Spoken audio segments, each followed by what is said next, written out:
Welcome. Good morning. Good morning. Thanks to those that are here in person, and those that are watching online, YouTube, Facebook. It's this month is 3 years since we're doing these online classes in a consistent way, so it's exciting. We're going to learn today a mimer on the month of Elul, which is the last month of the year, and therefore a preparatory month to the high holidays of Rosh Hashanah, Yom Kipper, and so on. And today we're going to discuss what this month represents, what the mandate is, what we're supposed to do in this month, and really some of the powers and abilities that we have due to the fact that it's the month of Elul. So the mimer begins, Ani l'doidi v'doidi li, I am to my beloved is to me, which is a pasuk, a verse from Shir HaShirim, Song of Songs, which is a metaphor of the relationship between the Jewish people and Hashem. I am to my beloved represents that we are interested, going, longing, wanting, loving Hashem, and Hashem is to us, he reciprocates, or he also wants us and seeks that connection. The Ha'inyan idea is, Ki be'elul maschil b'chinas ani l'doidi. In the month of Elul begins this concept known as ani l'doidi, I am to my beloved, which is the effort and the attitude of us going towards Hashem. In jargon of Chassidus, in terminology of Kabbalah, this is referred to as Is Arusa de Lasata, which means an awakening from below. It's not that someone inspires you or that you're awe-stricken by the fact that it's Yom Kipper or it's a very special day or something amazing is going on that's causing you to respond to Hashem in a certain way. Rather, you're awakening yourself from below, which means from us, we're below in reference to Hashem's relationship. And we're saying that we want to do something to get closer. We're initiating from our part to connect, to be more the way we're supposed to be. This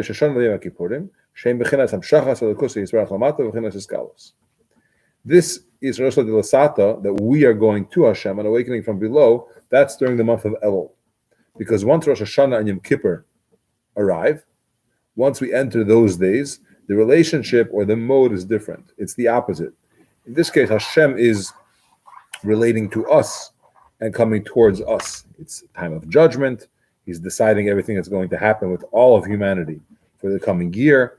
It's not so much the Israel de Lasata as much as it is the Israel de La'elan, awakening from above. And it's revealed. In other words, it's felt. You're dealing with all types of people who don't come to shul a whole year. Rosh Hashanah, they're interested. Yom Kippur, they'll show up in shul. There's a spiritual element that's causing it. There's something that's going on in the air, and that's Hashem's awakening us from above. So even if we didn't think about it or plan it or somehow do some introspection, which we should, and decide to come towards Hashem and make a difference and an improvement in our life, nonetheless, this happens. As the verse over there continues, that his left hand is under my head and his right embraces me, which are two different elements, left versus right, as we're going to explain.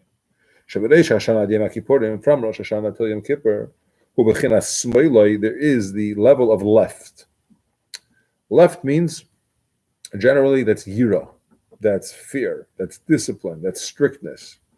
Right represents kindness, giving, loving. That's represented in the right side. And we talk in Kabbalah terms, the right is giving, loving, and kindness. And the left is more discipline. That doesn't mean bad, but it's judgment and discipline and strictness. Why do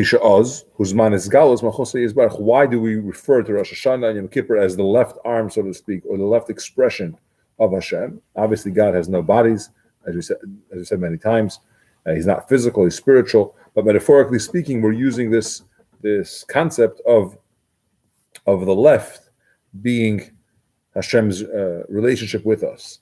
So Rosh Hashanah and Yom Kippur is a time when Hashem is in the way of judgment, which means discipline. It's strict and so on. Obviously, we want compassion and so on, but for the purposes of this conversation where we are right now, Elul represents kindness and compassion and so on, and Rosh Hashanah and Yom Kippur represent the left side, which is yira, discipline, judgment, and fear. And therefore, during the 10 days from Rosh Hashanah till after Yom Kippur, we refer to Hashem as the King.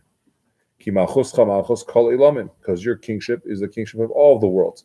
God is always king, right? But there's different modes.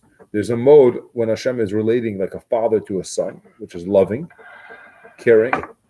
And then there's a mode when Hashem relates to the world, which is more of a king. I'm in charge, and I have certain demands and certain things that have to happen a certain way. And if you don't listen, etc., etc. Pirush, even in the concealed worlds which we can't see, touch, and grasp because we're human. Sorry, it's the other way around. Even in the higher worlds that are, so to speak, not physical, even in those worlds, there's a certain awe and fear because it's Hashem. And because that's happening in the supernal worlds, there's an awe of fear because Hashem is king. From that supernal fear that exists in the higher realms comes forth down here on the neshamas of the Yidden also this level of fear. What's the awe? The kabel o malchus shamayim, to accept the yoke of Hashem, aleim upon them, v'siya yir'osei al pneim kol hashana, and that the fear of Hashem should be on their faces a whole year. I want to stress that we're using the term fear a lot, and we don't mean being afraid, although that is a level of fear of God. But here we're talking about a reverence and awe that we have towards Hashem. When you're standing in front of something that's amazing in nature, a huge mountain or a Grand Canyon, whatever it may be, you're in awe. You're not scared of it. It's not going to hurt you. You're just amazed. And you realize this is something which is well beyond your comprehension or anything that you're just amazed by it. So we keep saying awe, awe, awe. There are different ways of relating to Hashem. There's this love that we're coming closer, we want to do what He wants, and so on. And then there is this awe that I'm respecting Hashem. Now, as we know, there are levels. There is a level of punishment. It's a level of yira. It exists.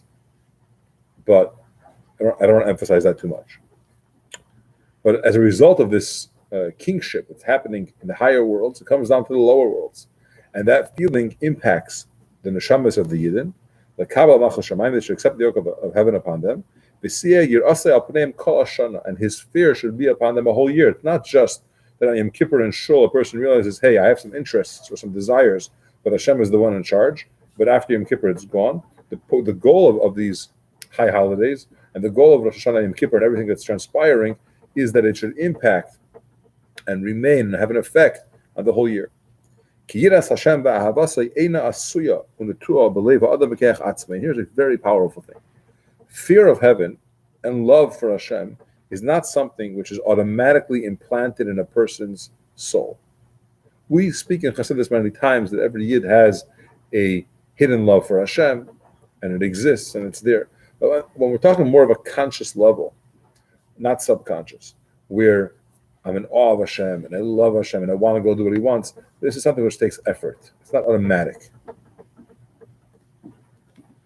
It doesn't come from the person's effort himself, rather it comes from something above which shines into him. Where do we get the ability to have yira and to have ava? We don't get it on our own. It's something that Hashem shines into us on Rosh Hashanah and Yom Kippur, and it lasts for the whole year. I was emphasizing that it doesn't happen on its own, which is confusing. What I mean is it doesn't happen from our own efforts. And Hashem is causing something to shine into us. It's an inspiration. It's an aura of feeling, and that causes the person to have the potential to do it. And that's what it means. My beloved is to me that somehow Hashem is seeking out us, and He's projecting onto us something which is causing our love and fear to come about. Okay. Now, in short, what we're saying is that during the month of Tishrei, specifically Rosh Hashanah and Yom Kippur, Hashem is coming to us. There is a relationship top-bottom. Even if someone is not ready for it, or he's not into it, or he doesn't care about it, something stirs inside his being on some level. That it's in Kipper, it's Rosh Hashanah, it's 10 days of Tshuva, whatever it may be. However,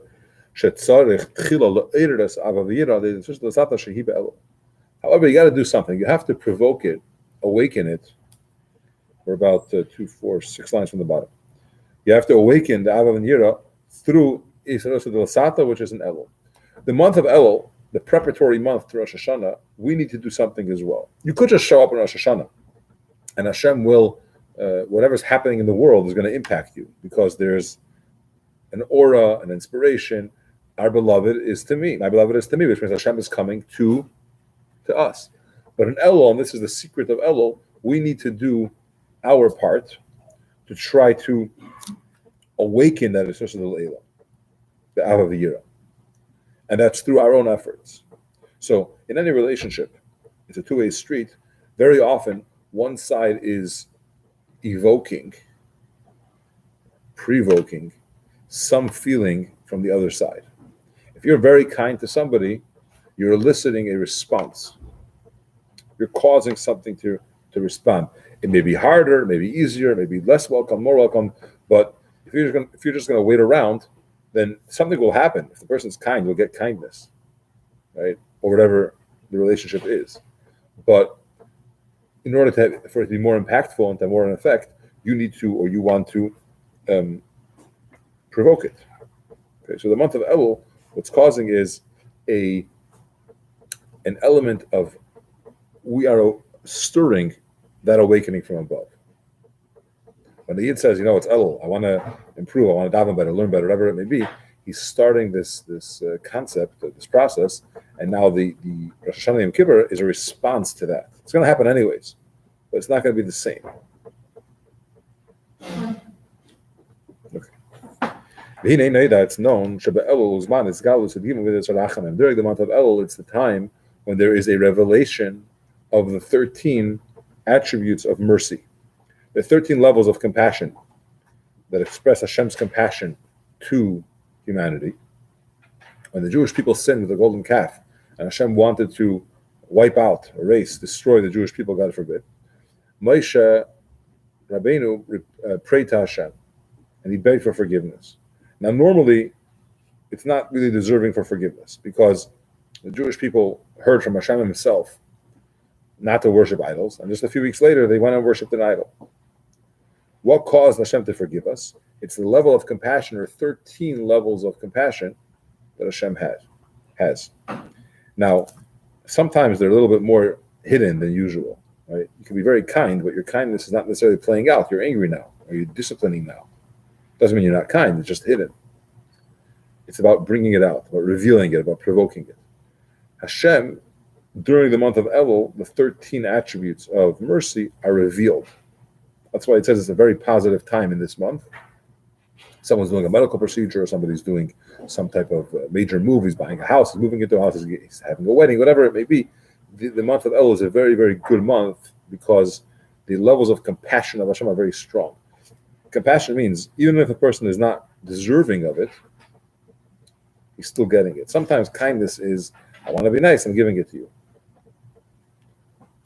Compassion is, he's a judge, he knows the person's wrong, and he's still giving it to him out of his compassion. So the month of Elul has this specialty, that the 13 levels of compassion are revealed. But if that's the case, so why is it just a mundane day? Why is this month not a Yontif? What makes Shabbos different than any other day? What makes Yontif holy? It's because during that time, there's a spiritual revelation that's different than any other day. So Shabbos is a holy day, so it's a Shabbos. Yontif has a certain holiness to it. But if you're telling me that the whole month of Elul has the revelation of God's 13 midas of rachamim, his compassion, it should cause the day to be holier. There should be some kind of, maybe it's Chol Hamoed. It should be something. It's just Elul. It's a regular weekday.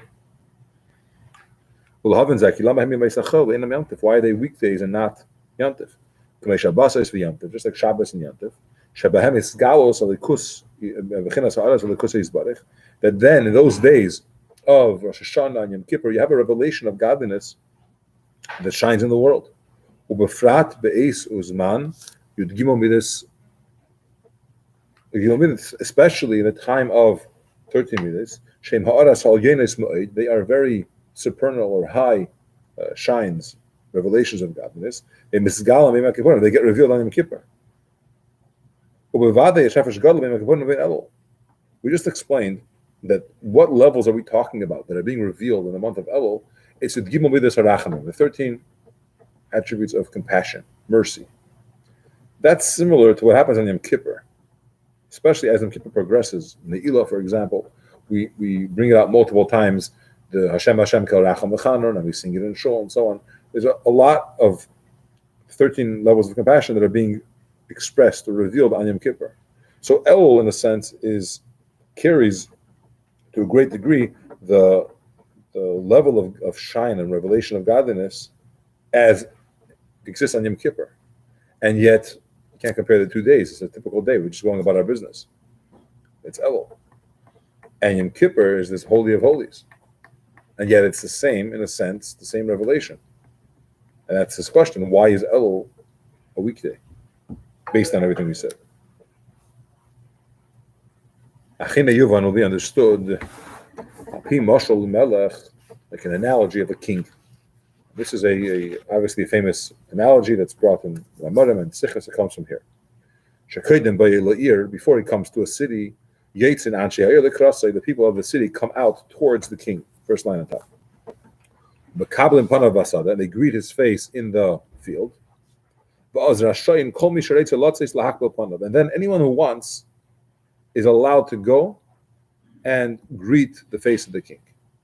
So the analogy is as follows. A king is usually inaccessible. You got to have connections, you have to have an appointment, you have to be a special person or whatever. But on the way to the city, he stops off in the field. And anyone that wants, you don't have to be a minister, you don't have to have some kind of deep relationship. You could just show up. And he's happy. He greets everyone with a pleasant face. And he shows a smiling face to everybody. He's happy to see them. Try to get to the king in the palace. It's impossible.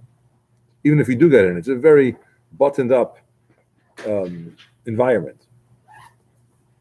But in the field, it's not like that. But when he goes to the city, they go after him. These people that came into the field to greet the king, because he was on his way and he was happy to see them, they follow him later into the city.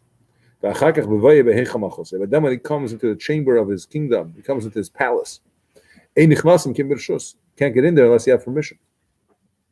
And even when you have permission, only the chosen ones, special people. So the analogy is as follows, or the story is as follows. You have a king who's usually very hard to get to. Not typical people can't talk to him. But somehow, on the way to the city, he stops in the field. And here, anyone that wants can come and greet him. And he's happy to see them. And then they follow him in. Once he gets to the palace, you need an appointment. You can't just get an appointment because you asked. You need to have, some high status, and so on. Similarly, this is how it works in the month of Elul. During this month, we go out to greet the king in the field. Right? Who am I? Doesn't matter. Anyone can go and greet the king. Because the verse says, Hashem shall shine his countenance upon you. Which is the shine, the idea of the 13 midas.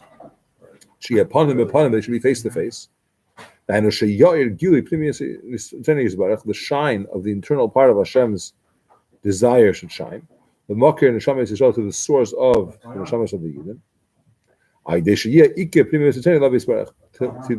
Through this, that the main pnimius of Hashem's desire should be to him, the dove kabay, to connect to him, believe and nefesh, with heart and soul.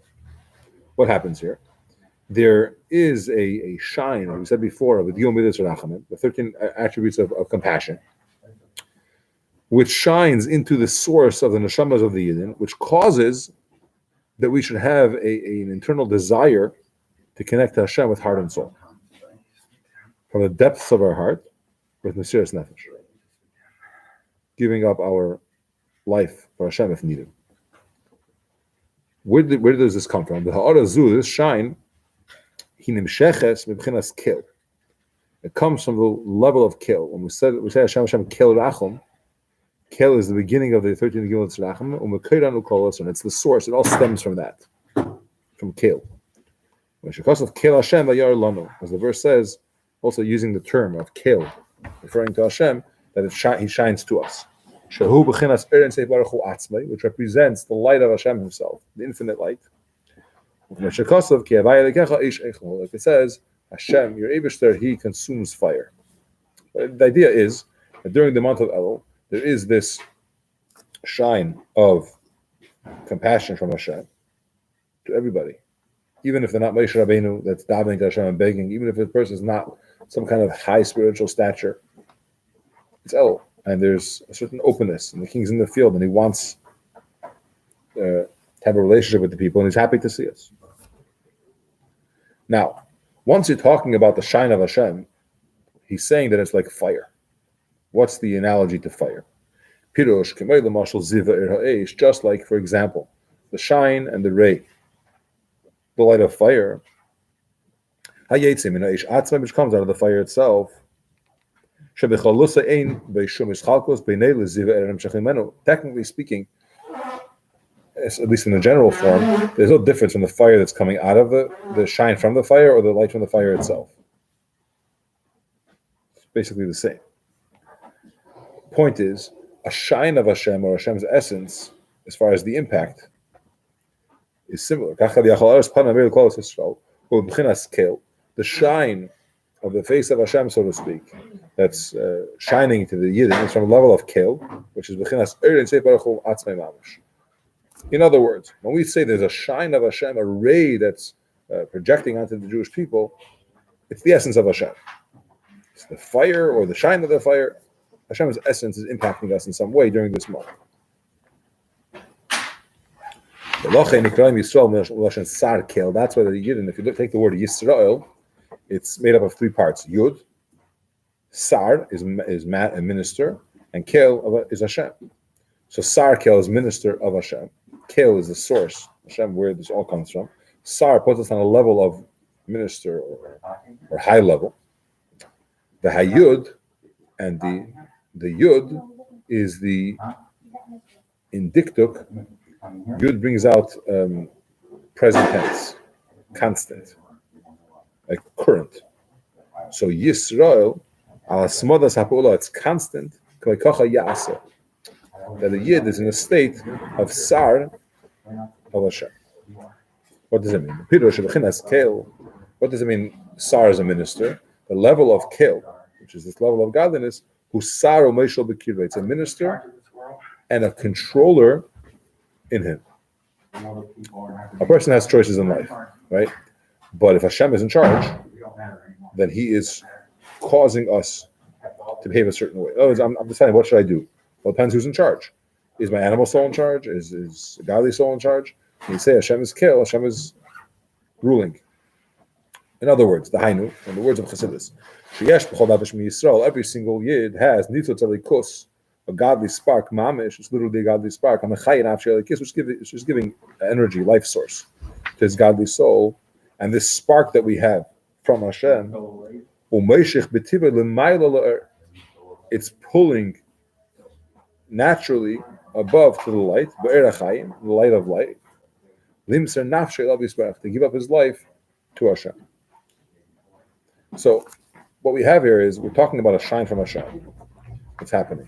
We're also talking about a certain spark that we all have a whole year, regardless of Elul, which comes from Hashem Himself.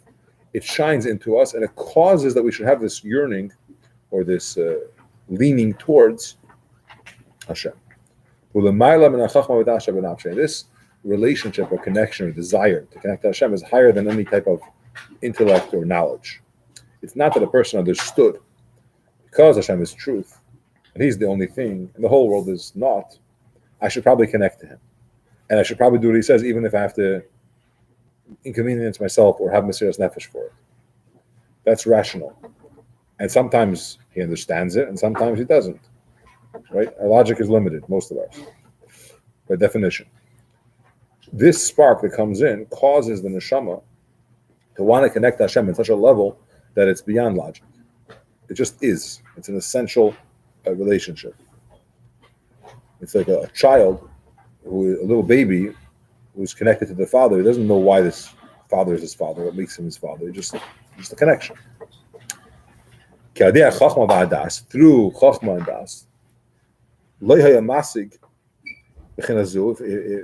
Das, he would not reach this type of level.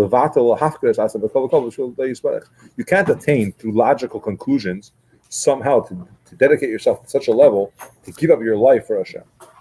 It logically doesn't make sense. Logically, it makes sense to break a rule or worship that idol one time, and then serve Hashem so many more years after that, and do so many more mitzvahs. In other words, the logical thing is not to give up your life for Hashem, in a typical context.